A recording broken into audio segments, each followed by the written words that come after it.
All right, transportation is our next topic, and Gary is our storyteller.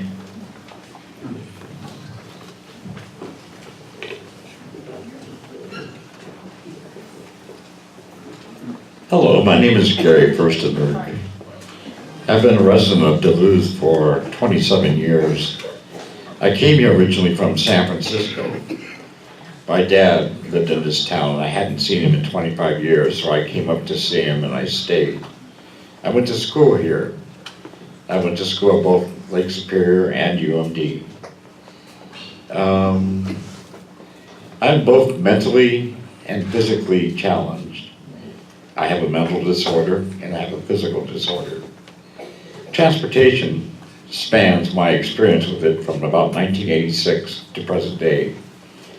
When I first got here, I was not as disabled as you see me today. I use an electric wheelchair usually. I can walk some limited distance with a cane. But before that happened, the bus system was a good way to get around town. It took me a little while to get familiar with it. But once I got familiar with it, then it was pretty easy to figure out where to go and what time to be there and stuff like that. As the years went by and I became more disabled, I found out that getting to a bus stop was a problem because I would come out of my house, have to walk 3 blocks to get to the bus, to get downtown or around town, wherever I wanted to go. And in the wintertime with the icy sidewalks, that was a real challenge to walk those 3 blocks. So I decided to start taking taxis. Well, the trouble with taking taxis is they cost money. And they cost a lot of money. But there was no other way to do it. Shopping, if you try to shop and carry your groceries on the bus, that's very inconvenient and you can't do it. Not to get a week's worth of groceries on the bus. The only way to do it is by a taxi cab. But I was spending $7 one way just to get to the store, $7 back, doing that 2 times a month. That was 1/3 of my total grocery allowance that I was spending just on transportation. So I'm not sure what the solution is for the disabled, the elderly, and the poor. They're tough decisions they have to make every day about transportation. They have to have transportation to get to medical appointments, do their shopping, and sometimes just to get out of the house and go recreational. But city buses do not always cover recreational areas, nor do city buses always cover the shopping areas. Generally, low-income people and stuff live far from bus stops because the rent is cheaper. The closer you are to a bus stop, the higher the rent because it is a desirable trait.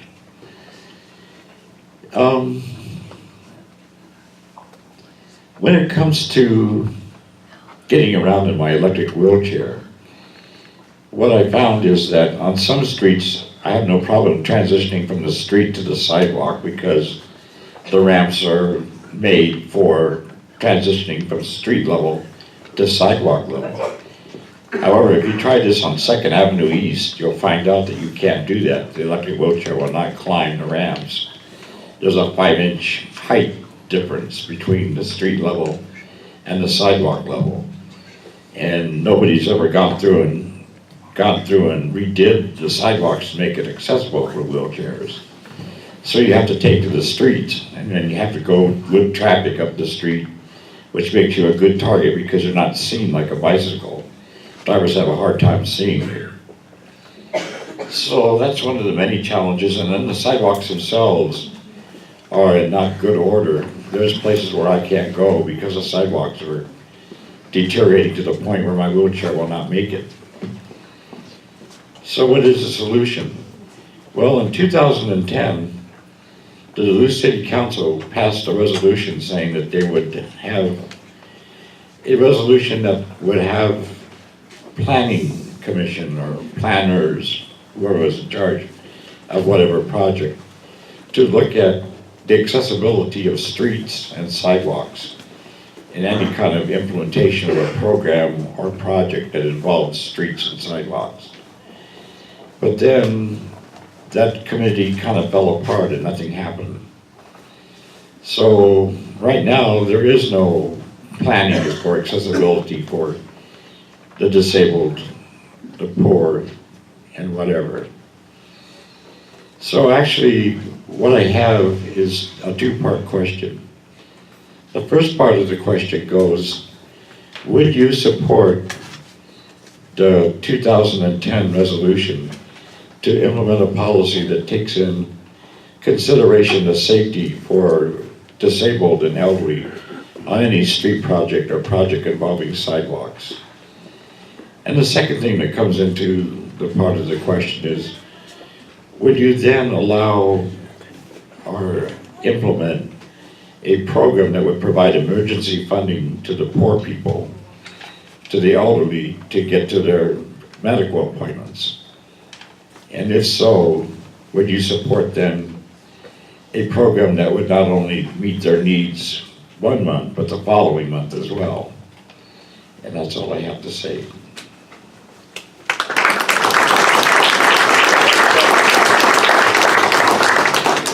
Great job, Gary. First will be candidate Larson. Gary, thank you for your story and for sharing your questions. I am really happy you talked about sidewalks because that's an important piece too. I was not on the council that passed this policy in 2010, but I have been on a council that has chosen to support it, and I do support complete streets. I continue to do that. And I do like the idea that we need to, I have the old questions in front of me, but that we do need to talk about not just how we follow it, but how we implement it. And hopefully we're going to be doing more streets work, and we need to be doing that. Your second question, I have to say, I'm actually not sure because I don't know exactly what the solution is for transportation funding. What we've done in the past is work with the DTA and provided bus service or van service. I would be open to that, but I need more information, and I need to know a little bit more about how we can be really strategic in making sure that we can get you and others to the appointments that they need. I'm open to it, but I need more information until I really know how to answer the question well. Thank you. I'm looking at you no for now. No for now. Yep. Candidate Kennedy. Thank you, Gary, for sharing your story. I too will need a bit of more information, especially on somebody who's first time running. I really will advocate for equity as far as the streets and people's availability to get around in the communities, which is so important. And so how do we implement that? There's several ways to do that, especially when we have developers, maybe using some of the TIP developers and helping complete some of those streets and making sure they're usable for communities that have disabilities. But so I'm not sure if I could give a whole yes. Well, it's two parts. There's two parts. So yes to the first one, and I guess I'm gonna have to do no, is Emily, because I would need more information. I'm hoping we could work with St. Louis County and other and medical providers in really looking at how we can provide that emergency transportation, because you did mention it was to medical appointments as well and not just for groceries and things like that. So a comprehensive look at it. Thank you, Candidate Kennedy. Thank you. Candidate Anderson. So I want to say thank you to CHUM and thank you to the Damiano Center and all the sponsors of this event, because this is a real learning already. And I also want to thank all of my fellow candidates for the courage that it takes to show up and be here. We need a comprehensive transportation policy that makes sure that everybody from Fond du Lac on the west end to McQuaid Harbor on the east end has access to transportation. Learning about complete streets, I'm going to trust that the wisdom of my friend Emily and others that yes on complete streets. And also the courage to say, you know what, I don't know if I have enough, how we could implement the funding question. I'm a bit of a disclosure. I'm a member of a CHUM church supporter. And I know at my church, we give away money to people who need transportation. Thank you, Candidate Absolutely. Anderson. I think we might just need a yes or no on the second part. So let's do a no there too. Candidate Cypress. Thanks, Gary. On the first one, absolutely yes, and I want to know more because to me this just is something that we should be doing, and if it's not happening, we need to figure out why it's not happening and what we need to do to make more progress, because we absolutely should be making our streets accessible to everyone and our sidewalks accessible to everyone. On the second one, I also want to know more. I want to know more and understand the issue, and I want to have more conversations to figure out the solution. What I can say yes to is being part of a conversation to see how the city might be able to work with other groups like we did with the Housing Access Center to bring people together to find the solution.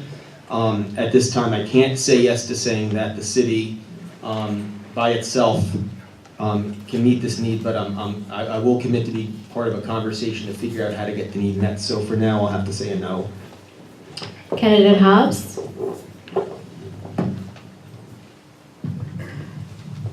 Thanks for sharing your story. And yes, on Complete Streets, out on 46th Avenue West, in my neighborhood, we just got curb cutouts all next to the bus line. And if that's a way that we can prioritize on bus routes, that we have sidewalks that are walkable and also for wheelchairs and walkers, I think that's a fantastic place to start. And in my day job, we're working on how to answer the transportation issue, individual transportation, and it is a tough issue to deal with. And there is not, I think, an easy answer.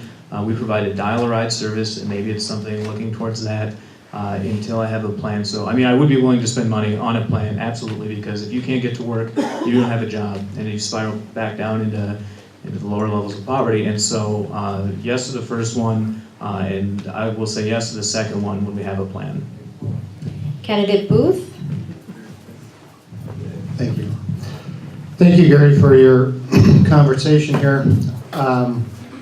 I believe that ADA is the responsibility of the Human Rights Office. They serve the city as the Americans with Disability Act coordinators.